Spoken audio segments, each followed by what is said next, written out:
Bonjour à tous, bienvenue. Aujourd'hui, on va entamer un module fondamental en génie civil, la méthode des éléments finis. Dans cette vidéo, on va d'abord voir ensemble les bases essentielles de cette méthode. Ensuite, on passera aux exercices. Alors, on commence avec le type d'éléments finis, barre traction et compression. On a plusieurs étapes à suivre pour résoudre ce type d'exercice. D'abord, on va trouver le vecteur déplacement nodal. Vecteur déplacement, c'est U. Puis le vecteur force nodale, c'est F. Puis la matrice de rigidité K, la matrice K. Et on va résoudre le problème avec l'équation globale qui est F égale K fois U. Ensuite, on va tirer les inconnus de vecteur de déplacement et les inconnus de vecteur force nodale. On va commencer avec cet exercice qui est à 3 nœuds soumis à deux forces P et 2P. L'élément 1 et l'élément 2. Alors, l'élément 1 a une section de 2A et l'élément 2 a une section de A. Donc, on va commencer par le vecteur E, vecteur déplacement. On a quoi ici dans ce vecteur? Égal à quoi? C'est U1, U2 et E3. C'est tout. U1, U2, E3. Bien sûr, ce vecteur est transposé. Et si je passe au vecteur F, vecteur force nodale, c'est quoi? C'est les réactions d'appui ainsi les charges appliquées. Ici, on a quoi? On a RA, 2Pi et P. RA pour le nœud 1 et 2Pi pour le nœud 2 et P pour le nœud 3. Si on n'avait pas 2Pi ici, on va mettre 0 à la place de nœud 2. Alors maintenant, je passe à la matrice de rigidité K. D'abord, on doit déterminer la taille de la matrice, c'est le nombre de nœuds fois le nombre de DDL. Dans cet exercice, on a un seul DDL suivant X. Et on a 3 nœuds, donc c'est 3 fois 1. C'est une matrice de 3 fois 3. Alors la matrice K élémentaire, c'est la matrice de rigidité élément barre traction compression à 2 nœuds, c'est EA sur L à moins 1, moins 1, 1. D'accord? Après, on rajoute les zéros selon le nombre de nœuds qu'on a.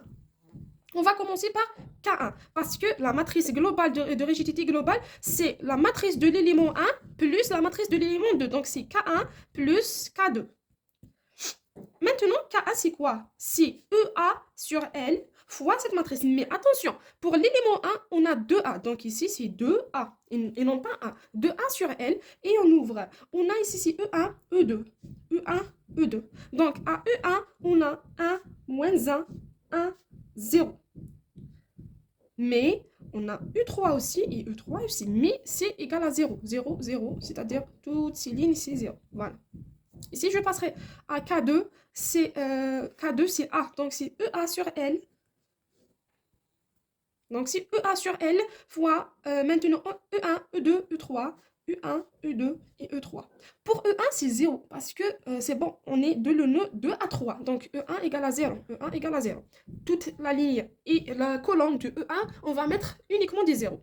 Maintenant, c'est 1, moins 1, moins 1 et 1. Voilà. Maintenant, on passe à la matrice globale. Ça, c'est des matrices élémentaires de rigidité. La matrice globale, c'est K égale. Maintenant, pour K1, si on va introduire le 2, si on va introduire, c'est 1. Si on va introduire le 2 et on somme en même temps. Donc, on aura ici 2 plus 0, c'est 2. Moins 2 plus 0, c'est moins 2. 0 plus 0, c'est 0. 2 plus 0, c'est 2. 2 plus 1, donc c'est 3. 0 plus moins 1, donc c'est moins 1. On passe à la troisième ligne. 0 plus 0, c'est 0. 0 plus moins 1, donc c'est moins 1. 0 plus 1, c'est 1. Voilà ça. Voici la matrice de rigidité globale. Maintenant, on passe à l'équation globale. F est égal à K fois le vecteur U. Donc, on remplace le vecteur F. On a dit que c'est RA de pi et P. Parce qu'on est dans le sens positif. Alors, égal à EA sur L fois la matrice 2, moins 2, 0, moins 2, 3, moins 1, 0, moins 1 et 1 fois U1 sont des inconnus, E1, E2 et E3. Alors, nous, on cherche les déplacements et la réaction RA. Donc, qu'est-ce qu'on doit faire? On doit appliquer les conditions aux limites. Les conditions aux limites, c'est on va bloquer toutes les réactions dans le sens X. On a uniquement RA, c'est-à-dire le déplacement en U1 qui c'est U1 égale à 0. Il ne reste E2 et E3. Alors, qu'est-ce qu'on va faire? On va barrer E1 et E1. Parce que ça, c'est U1, la colonne de E1 et la ligne de E1. Il ne reste quoi? Il ne reste 2P. P égale EA sur L et 3, moins 1, 1, E2 et E3. C'est une matrice simple à résoudre, ou bien on va faire directement que 2pi égale EA sur L, 3, E2 moins E3, et P égale EA sur L, moins 1 fois E2, donc c'est moins E2, plus 1 fois E3, donc plus E3, et on va résoudre ces deux équations. Alors, on aura quoi? 3U2 moins U3 égale 2pi L sur EA. Et moins E2 plus E3 égale à pi L sur EA. On va faire 1 plus 2. 1 plus 2, c'est 3E2 moins E2. Il ne reste parce que ça va partir avec ça. Il nous reste 3E2 moins E2 égale à 2pi L sur EA plus pi L sur EA. Il nous reste 2E2 pardon, égale à 3πL sur EA. Et on tire E2 qui est égal à 3πL sur 2EA. Voilà le déplacement en E2. On remplace, donc on va remplacer ici, ou bien comme vous voulez, on va remplacer ici. C'est moins 3πL sur 2EA plus U3 égale à πL sur EA. Et la même chose, on tire le E3, donc égal à 2πL, sur 2EA, plus 3πL sur 2EA. On va assembler tout, donc E3 est égal à 5πL sur 2EA. Voilà le déplacement en E3. Maintenant, c'est bon. On a trouvé le vecteur U qui est égal à 0, 3πL sur 2EA et 5πL sur 2EA. C'est bon. On passe aux réactions d'appui. Pour déduire ou bien pour déterminer les réactions d'appui, c'est très facile. On va revenir à on va revenir à l'équation globale. On va revenir à l'équation globale et on va tirer le RA. Donc RA égale EA sur L fois, bien sûr, 2 fois E1, c'est 0. Donc 2 fois 0, moins 2 fois E2, plus 0 U3. D'accord, ça c'est 0, ça c'est 0. Donc il nous reste R1 égale EA sur L fois moins 2. Et on remplace E2, 3πL sur 2EA. Voilà, on calcule EA va partir avec EA. Il nous reste RA égale 2 et 2 va partir bien sûr. Ici c'est 3πL, donc L et L. Et il nous reste moins 3pi. Voilà, c'est ça la réaction. C'est égal à moins 3pi. Maintenant, je passe au calcul de la déformation. La déformation, c'est epsilon. Donc, on a epsilon égale la matrice B fois le vecteur déplacement nodal U. On va calculer les déformations pour chaque élément. Donc, si on commence avec l'élément 1, on aura epsilon 1 est égal à B fois U1. C'est quoi E1? C'est U1 et E2. Parce qu'il est entre le nœud 1 et le nœud 2. C'est ça l'élément 1. Donc, on va mettre E1 et E2. Et la matrice B égale à moins 1 sur L, 1 sur L. C'est tout. On va remplacer. Donc, epsilon 1 est égal à moins 1 sur L fois 0 et 0 et E2, c'est 3 πL sur 2EA. Voilà.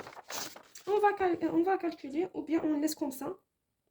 Si on peut calculer, donc epsilon 1 est égal, c'est moins 1 sur L fois 0 plus 1 sur L fois 3 πL sur 2EA. Donc, moins 1 sur L fois 0, c'est 0. Il nous reste 1 sur L fois 3 πL sur 2EA.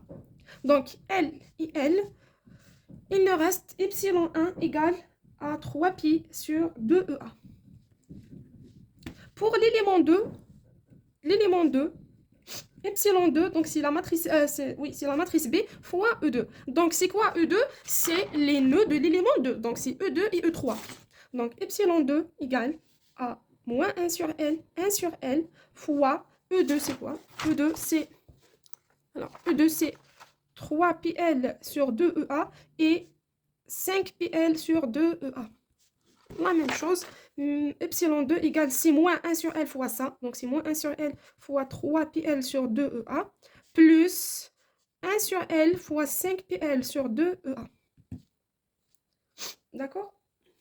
Donc, maintenant, comment on va? Donc, maintenant, on aura...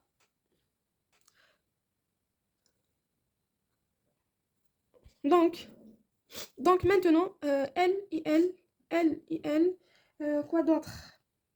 On va sommer maintenant. Donc, il nous reste moins 3π sur 2EA plus 5π sur 2EA. C'est facile. Epsilon 2 égale à P sur A. Parce que ici, c'est donc 5 moins 3, c'est 2π sur 2EA. Le 2 et le 2 va partir. Il nous reste π sur EA. Pardon. Π sur EA. On peut rajouter les contraintes normales. Sigma, les contraintes normales. Même chose, on va calculer pour chaque élément. Donc, sigma 1, on va utiliser la loi de Hooke. Sigma égale E fois epsilon. Donc, ici, c'est epsilon 1 pour l'élément 1. Et sigma 2 pour l'élément 2, c'est E fois epsilon 2. Le E, c'est une donnée.